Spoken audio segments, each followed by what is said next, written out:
মধ্যবিত্তের সবচেয়ে বড় অভিশাপ হলো আমরা টাকা আয় করতে পারি, কিন্তু সেই টাকাকে কিভাবে ডাবল করতে হয় সেটা জানি না।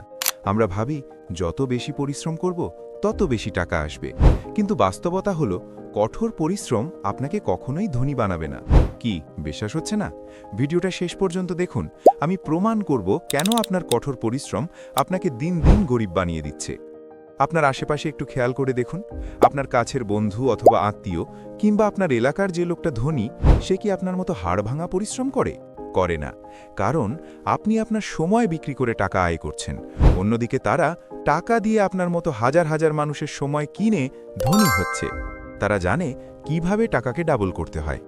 খেয়াল করে দেখবেন, যে ধনী তার সম্পদের পরিমাণ দিন দিন বেড়েই চলেছে, আর অন্যদিকে আপনার সম্পদ দিন দিন কমে যাচ্ছে আর সংসারের খরচ বেড়ে যাচ্ছে। আগে যে টাকায় আপনি খুব ভালো চলতেন, এখন সেটা পারছেন না। কেন? কারণ আপনি জানেন না কিভাবে টাকা ডাবল করবেন। তাই আজকের ভিডিওতে আমরা আলোচনা করব কিভাবে আপনিও আপনার টাকা ধাপে ধাপে 2 গুণ, 3 গুণ অথবা বহু গুণ করতে পারেন। ভিডিওতে একটি লাইক দিয়ে দিন, কারণ আপনার একটি লাইক আমাদের অনুপ্রাণিত করে। এবার চলুন কথা বলি টাকা ডাবল করার সেই গাণিতিক জাদুমন্ত্র নিয়ে, যার নাম রুল অফ 72। আইনস্টাইন থেকে শুরু করে ওয়ারেন বাফেট, দুনিয়ার বড় বড় ধনীরা যখনই কোনো নতুন ইনভেস্টমেন্ট দেখেন, তারা মনে মনে এই হিসাবটা করে ফেলেন। আপনাদের মধ্যে অনেকেই হয়তো এই সূত্রের কথা শুনেছেন, আবার অনেকেই হয়তো জানেন না এটা কি।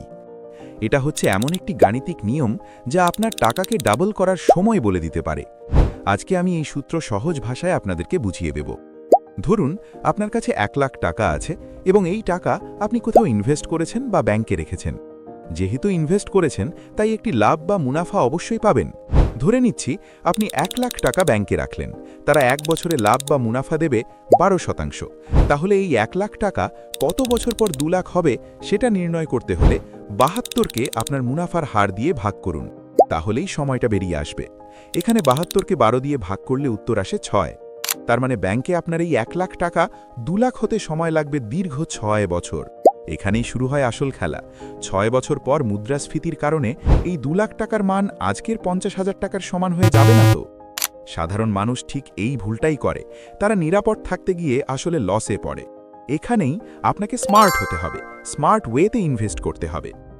আপনার জন্য একটি সতর্কবার্তা, যে কোনো বিনিয়োগের আগেই নিজে ভালো করে যাচাই করে নেবেন।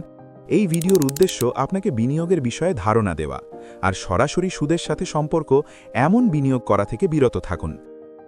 আজকে একটি স্মার্ট ইনভেস্টমেন্ট নিয়ে কথা বলবো, আর সেটি হলো মিউচুয়াল ফান্ড অথবা ইসলামিক মিউচুয়াল ফান্ড। আপনার টাকা এমন কোনো মিউচুয়াল ফান্ডে ইনভেস্ট করতে হবে যেখানে বছরে গড়ে প্রায় 10 থেকে 18% রিটার্ন পাওয়া যায়।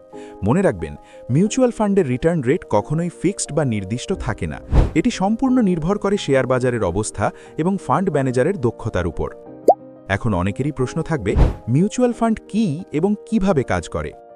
মিউচুয়াল ফান্ড হলো এমন একটি প্ল্যাটফর্ম যেখানে অনেক ছোট বড় বিনিয়োগকারীর টাকা দিয়ে তৈরি হয় একটি বড় তহবিল, যা একজন দক্ষ এবং পেশাদার ফান্ড ম্যানেজার পরিচালনা করেন। সহজ কথায়, আপনি যদি নিজে শেয়ার বাজার না বোঝেন অথবা সময় দিতে না পারেন, তবে মিউচুয়াল ফান্ডের মাধ্যমে বিশেষজ্ঞের হাতে টাকা দিয়ে তা বিনিয়োগ করাতে পারেন। বাংলাদেশে মিউচুয়াল ফান্ড প্রধানত 2 ধরনের। এক, ক্লোজ এন্ড মিউচুয়াল ফান্ড। এগুলো শেয়ার বাজারে লিস্টেড থাকে এবং এর মেয়াদ সাধারণত 10 বছর হয়। 2, ওপেন এন্ড মিউচুয়াল ফান্ড। বর্তমানে বাংলাদেশে এটি বেশ জনপ্রিয়। এর কোনো নির্দিষ্ট মেয়াদ নেই এবং আপনি যে কোনো সময় ইউনিট কিনতে বা বিক্রি করতে পারেন। কেন বাংলাদেশে মিউচুয়াল ফান্ডে বিনিয়োগ করবেন? প্রথমত, পেশাদার ব্যবস্থাপনা। আইডিএলসি, আল আরাফা বা শান্তা অ্যাসেটের মতো দক্ষ প্রতিষ্ঠানগুলি আপনার টাকা বিনিয়োগের দায়িত্ব নেয়। দ্বিতীয়ত, ঝুঁকি কম, কারণ আপনার টাকা অনেকগুলো সেক্টরে ভাগ করে বিনিয়োগ করা হয়। তৃতীয়ত, স্বচ্ছতা।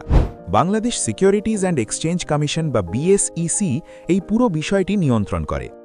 সহজ কথায়, আপনি যদি ব্যাংক এফডিআর থেকে একটু বেশি রিটার্ন চান এবং কিছুটা ঝুঁকি নিতে রাজি থাকেন, তবে মিউচুয়াল ফান্ড আপনার জন্য ভালো বিকল্প হতে পারে।